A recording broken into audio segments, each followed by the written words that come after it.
Hello student. आज का हमारा टॉपिक है consideration in selection of trade fair and participation. देखिए, लास्ट जो हमारी वीडियो थी उसमें हमने ट्रेड फेयर के ऑब्जेक्टिव्स किए थे, ठीक है।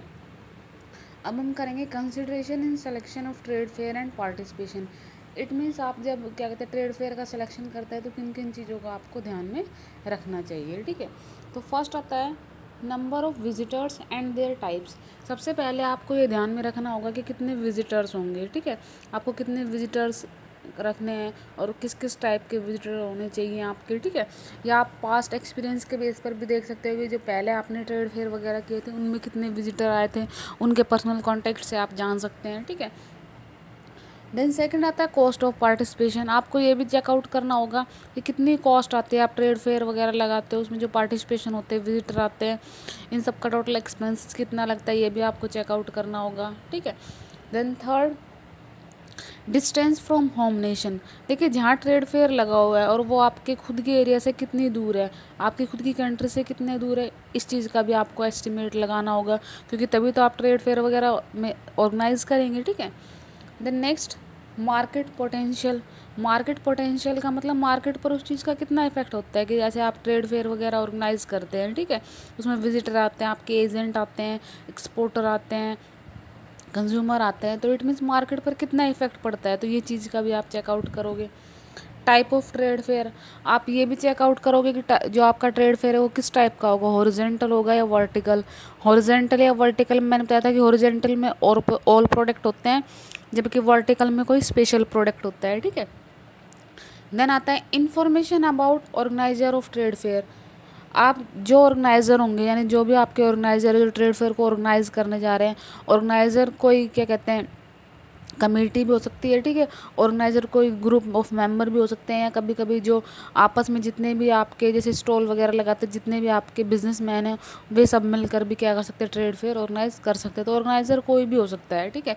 तो उसके बारे में भी इंफॉर्मेशन हमें कलेक्ट करनी होगी। पास्ट एक्सपीरियंस, ट्रेड फेयर के पास्ट एक्सपीरियंस से हमें चेकआउट करना होगा। मेन क्या चेकआउट करना होगा, सारा ट्रेड फेयर का पास्ट एक्सपीरियंस, ठीक है। पास्ट एक्सपीरियंस के बेस पे हमें सब कुछ देखना होगा कि पहले हमने ट्रेड फेयर कैसा किया था, उसमें कितना खर्चा आया था, कितने विजिटर आए थे, किस किस को हमने अपॉइंट किया था, तो इन सारी चीज़ों के। देन फीडबैक, जो आपका पास्ट एक्सपीरियंस है उसके फीडबैक को भी चेकआउट करना चाहिए कि उससे हमें कैसा रिस्पॉन्स मिला है, ठीक है, वो चेक करना चाहिए। Then comparison with alternative form of promotion, जो आपके अल्टरनेटिव फॉर्म में प्रमोट करने के सेल्स प्रमोशन के लिए, जैसे पर्सनल सेलिंग है, एडवर्टाइजमेंट है, डायरेक्ट मेल है, तो उनके बीच भी कंपैरिजन आपको करना होगा कि कौन सा बेटर है। तो ये आपके मेन पॉइंट है किसके, trade fair and trade fair के पार्टिसिपेशन में क्या क्या चीज़ें हमें ध्यान में रखनी चाहिए, ठीक है। देन देखिए नेक्स्ट टॉपिक है आपका, ये इंपॉर्टेंट टॉपिक है आपका, preparation for trade fair and exhibition. यानी ट्रेड फेयर और एग्जीबिशन के टाइम हमें क्या क्या चीज़ें प्रिपेयर करनी होंगी, क्या क्या चीज़ों का ध्यान में रखना होगा। तो देखिए, एक तो activity to be done before the fair.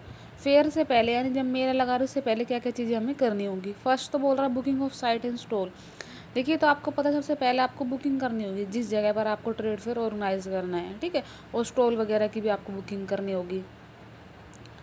Then next बोल रहा है concentration in import duty, concentration नहीं, कंसेशन इन इम्पोर्ट ड्यूटी। आपको इम्पोर्ट ड्यूटी में भी कंसेशन प्रोवाइड कराना होगा। जैसे आप मान लीजिए आप किसी भी कंट्री में आप ऑर्गेनाइज कर रहे हो और अदर कंट्री के लोग यहाँ पर अपना प्रोडक्ट लेकर आते हैं, तो उन पर इम्पोर्ट ड्यूटी लगती है, तो वो ज़्यादा नहीं लगनी चाहिए, उनमें कंसेशन प्रोवाइड करने चाहिए।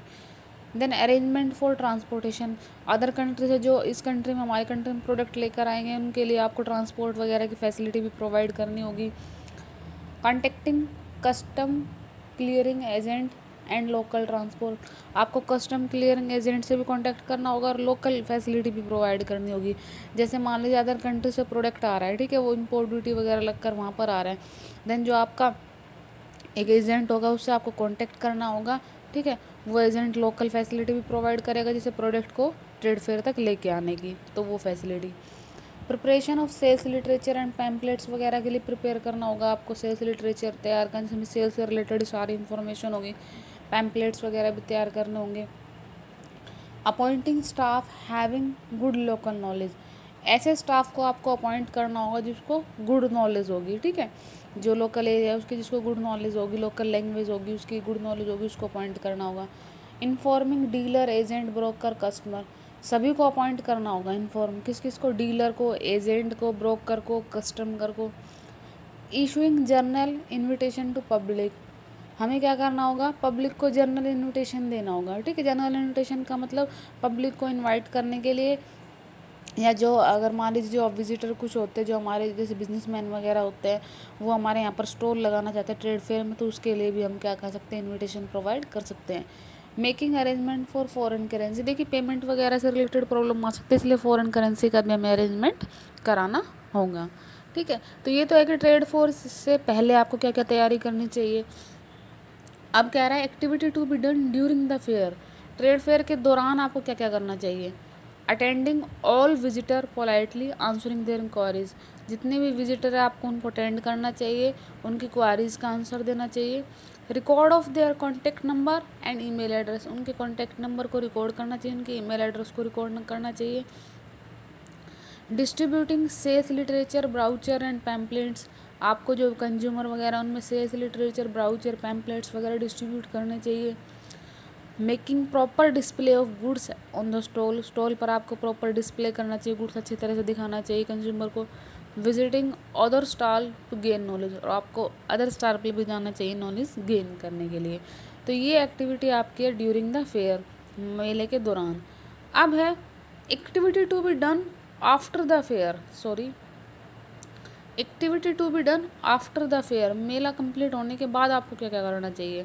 Making arrangement for dispatch of unsold good back, जिनका जो अनसोल्ड गुड रह गया उनके लिए अरेंजमेंट होना चाहिए वापस ले जाने के लिए।